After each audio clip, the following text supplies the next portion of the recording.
औज़ुबिल्लाहिमिनश्शैतानिर्रजीम बिस्मिल्लाहिर्रहमानिर्रहीम। तमाम तारीफ़ें उस ज़ात वाहिद के लिए जो बोलें तो सुनता है और ना बोलें तो जानता है, और बेशुमार दुरूद व सलाम हो मोहम्मद व आले मोहम्मद पर, जिनके तुफ़ैल अल्लाह रब्बुल इज़्ज़त जल्ल शानहू तमाम मखलूक़ात आलमीन पर मेहरबान होता है। हाज़रीन कराम, अस्सलामु अलैकुम व रहमतुल्लाहि व बरकातुहू। आज हम बात करेंगे नगीना या पत्थर किस तरह हमारी ज़िंदगी पर असरात मरतब करते हैं।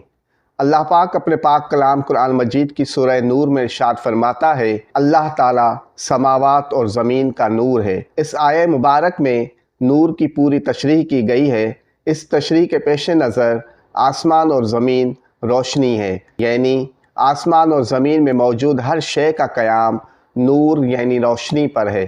कायनात में कोई ज़र्रा ऐसा नहीं है जो रोशनी के हाले से बाहर हो। मज़ीद अल्लाह पाक सूरतुल हज्र में इरशाद फरमाता है, कोई चीज़ ऐसी नहीं है जिसके ख़ज़ाने हमारे पास ना हो, और जिस चीज़ को भी हम नाजिल करते हैं एक मुकर्रर मिक़दार में नाजिल करते हैं।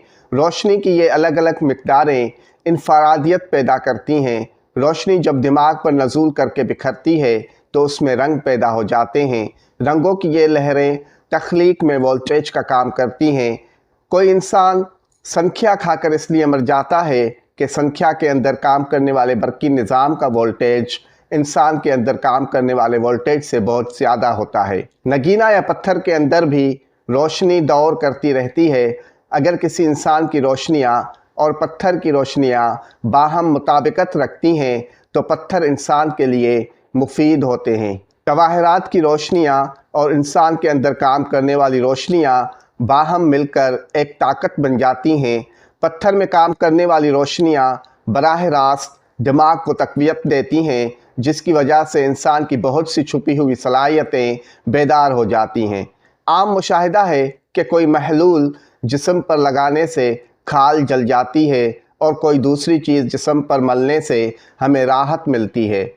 बात यह है कि जब हमारे जिस्म पर कोई चीज़ रखी जाती है या हमारा हाथ किसी चीज़ को छूता है तो उस चीज़ के अंदर काम करने वाली लहरें हमारे दिमाग को मुतासिर करती हैं। यही सूरत नगीना या पत्थर की है कि जब वो अंगूठी, लॉकेट या ब्रेसलेट में पहना जाता है तो उसके अंदर मौजूद रोशनी पहनने वाले के दिमाग और बादशा ज़िंदगी पर असरअंदाज होती है।